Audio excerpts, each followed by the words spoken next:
dominant position naturally. It's my personal experience. And the second part is, to my understanding, we have a tendency, perhaps this is our basic difference with the West, that we are not self-disciplined. Even in my case also, maybe where the boss is out, I tend to relax a bit. So in a country like this, I don't think we are ready to give a fair amount of justice to anybody until and unless we are compelled to. That's why this Soti law, that's why this, I think this will do more good than bad.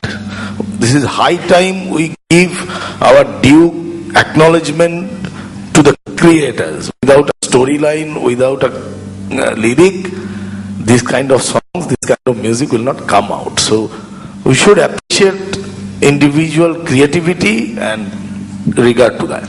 Thank you. Thank you very much. Thank you. Good afternoon, sir. I'm Ashutosh Upadhyay from Symbiosis International University. So my basic question is that we are so much involved in the discussion related to the film industry. Are we trying to ignore the fact that there is the basic Indian literature even prevailing in India, and even many scriptwriters are using the poems and the literature of the great writers, like in Agnipath it was Harivansh Rai Bachchan's Agnipath. Then in a movie there was Ramdhari Singh Dingar's Ho Gayi Hai Peer Parvat Si. Then in a song there's use of Kalidas's Dohas.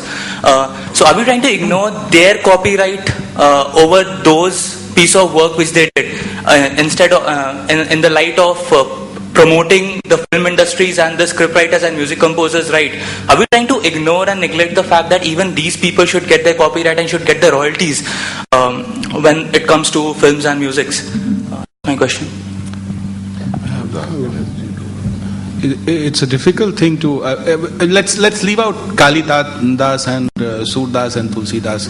They are out of copyright, so we are really free to use their work in any way. In fact, we have morally twisted lots of them. And let me also say one thing: my grandmother remembered Ramcharitmanas by heart, but when it came to one particular doha of Tulsidas, that was Dhor Gawar Shudra Pashu Nari Hain Sabhi Taran Ke, she wouldn't read it because that Nari part she took strong umbrage to that. So that much of moral right violation is also permitted. Yes, but when you talk about Agnipath, or you're talking about in Gulal Dinkar being quoted, I really don't know whether it would be covered under the normal exceptions, whether that is not substantial copying, it's part quotation, it does not in any way derogate from the copyright and the ability to receive royalties for that work by the estate of the author or the author, because Harivansh Rai Bachchan was alive at that time.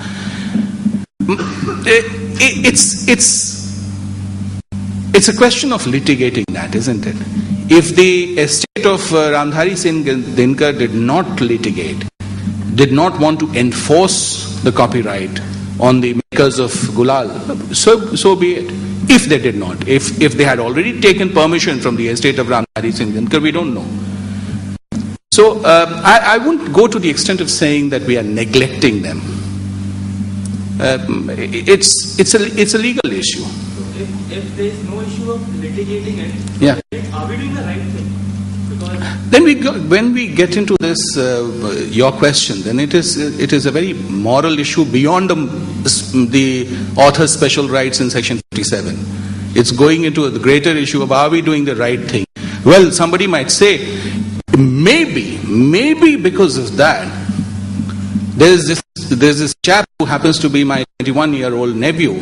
Because of that, he went and bought a copy of Rashmi Rathi, okay, just to see what Dinkar had actually written in Rashmi Rathi, where he had just not been exposed to it. Okay, so for all you know, that is one method, and this is what Prashant was saying, that the music company said if the radio starts playing, then we lose sales, and whereas what the radio does is it creates an opportunity for sampling, and sampling is one of the methods of promoting music. Okay. Now, we don't know how far it pans out. Okay. So, I won't get into the moral aspect of it. Mr. Fowler. Yeah, I think from the copyright point of view, it is very clear when you use someone else's work, which is still under copyright, which excludes public domain, Kalidas, Surdas, etc. You have to get the permission. And if you don't get the permission, you're taking a chance. Now the estate may sue you or may not, may just choose to close the eyes. There is another similar misconception. Some people, even in the advertising industry, they feel that if they copy a song not more than 3 or 4 bars, they don't have to get a license. Yes. Now, whenever you use something that can be recognized, you have to take a permission from the owner. That's the law. Yeah, thank you. Thank you for this very succinct explanation. Sumit here. Just the front row, Sumit Malik. I just felt that the point of risk-taking probably didn't come into the discussion. Rajesh spoke about it a little bit, where at one point Anjum says that the screenwriter, the lyricist, must get his due, right? And we have another example where the gentleman says his wife didn't even get a chance. So ultimately, the label or the television company or the producer is doing business. Will they bank on new talent if they must pay or continue to pay and not know what the outcome is going to be? And how do you balance the two? I would like to respond to this. Let me talk as a label. If I would have felt as a label that your wife would make a commercial material for sales, why would I stop myself from marketing a product? Just because some junior has been promoted, it does not mean that the junior is inferior. Sorry. It is a decision taken by the label at that point of time after looking into your talent and the other person's talent. And also let me clarify one more thing. One more thing. Talking about those clauses. One more thing. That is foolish on the part of the label not to audition. Okay, and then can you respond to Sumit's point? Yeah, risk taking is yes. See, the point is, as a label, the onus of the risk lies on the label. And as a label, I have ventured into this industry to take risk on various talents and do business on that. On what model I do my business depends on the prevailing pattern of doing business in the industry, and also on the individual negotiations that go in between a label and the artist. I have various instances seen in the Bombay music industry where it is still done on a royalty basis. It was done till the late 70s. The royalty system was prevalent. Only in early 80s the one-time royalty system cropped in, and that was, I don't know for what.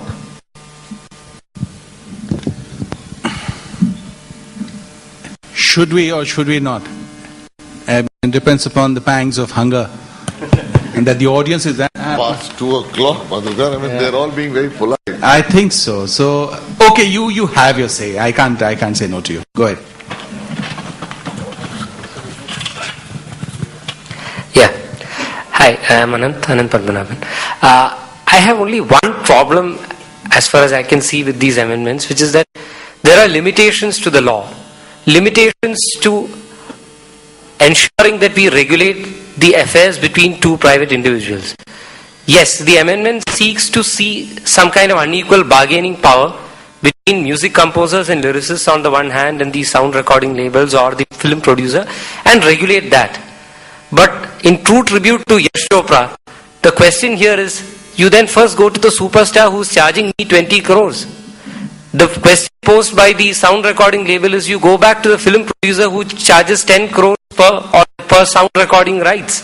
So at every stage, and this is where the Indian industry has its own set of nuanced specificities, quite different from what you see in the UK or the US. And this is a point which I wanted to even raise when Mr. Prashant Pandey had spoken about the radio industry abroad and the 2% to 4% rates. There, no music composer charges 3 crores, unlike what Mr. Rahman does here, to compose music for a film. So here, outright, the producer is taking a risk of 3 crores to make the music for that particular film. So we have a specific genre of music called film music, where there is a considerable investment made at the very beginning. And this makes our industry quite different. So there is a cost of acquisition again borne by the sound recording label. Let's say that you, as a producer, you incur 3 crores or 4 crores for the music. The sound recording label is sold this particular rights at 8 crores. At this point, no music composer or lyricist says, I'm willing to bear half the cost. The sound recording label has to take it on his head. Now the moment he takes it on his head, he goes to the next chain here. So it's all a continuing chain here in India. He has to now recover this. He goes to the radio industry, he goes to the satellite industry, he goes to different people to recover that cost. So this is how the industry is modeled here. We are seeking to address one part of this particular chain, which is the relationship between the sound recording label and the music composers or lyricists. But we are not willing to address the other part. We can't go the whole hog because we can't tell an SRK that you charge 5 crores for this particular film. Basically, because that's not a copyright issue. So, we limit ourselves only to the amendment. But that's what I think is a limitation of the amendment. That's where the amendment fails. No, in fact, that is exactly this law is limited to that. This law is limited to only to copyrights and what SRK charges. Yeah. No, but so that is unfortunate. Unfortunately, that is what the issue is. The thing here also, this amendment is most certainly, gradually but surely, going to restructure the economics of filmmaking. Okay, and therefore these disproportionate amounts of costs which are attributed to certain elements, like stars, for example. Yeah. Okay, a star brings the audience into the theatre, okay, accepted. But what keeps the audience there and brings them back again is, yes, the film, which is based on a blueprint called the script, for example. So I'm saying when this reproportioning of allocation of costs take place, automatically the perspective on how much a star is actually worth will begin to get questioned. Today there was no such system. Today, because there was no attention being paid to what the quality of the narrative of a film was. Today with the amendments, they're forced to do that because they're paying out costs. They have to pay out royalties, etc. So selection of scripts, selection of writers, all those things suddenly is now being looked as a skilled job. Earlier it wasn't. It was just a casual decision. As long as there's a Salman Khan, it doesn't matter what the script is. Today they need to look at that. So I'm saying automatically one of the constructive implications I think will happen is that this restructuring of the economics of filmmaking is going to happen, which will end up eventually addressing the issue that you're talking about. Thank you, sir. Yeah, I think. So I think that is when we now start paying tribute to certain parts of our body where the hunger rests. So we end this session, but one final word which I will naturally have to have, and that is it's still early days how the amendments will pan out, how they will work, but I am certain that we don't see wholesale opposition to the amendments, which means that there is a fair degree of optimism and perhaps also resignation. I have not seen resignation even in Polak. He said he's watching. So I would say that let us see, but I just hope that in case things do not work out, it should not take 16 years to, or rather, 16 years. 99 was a very brief amendment, so 18 years to make course corrections in the Act now. These amendments have been in the works for about 12 years, and I think we did a pretty good job of presenting all the issues, all the concerns. Let us see how much the Parliament has succeeded in addressing them. Thank you very much.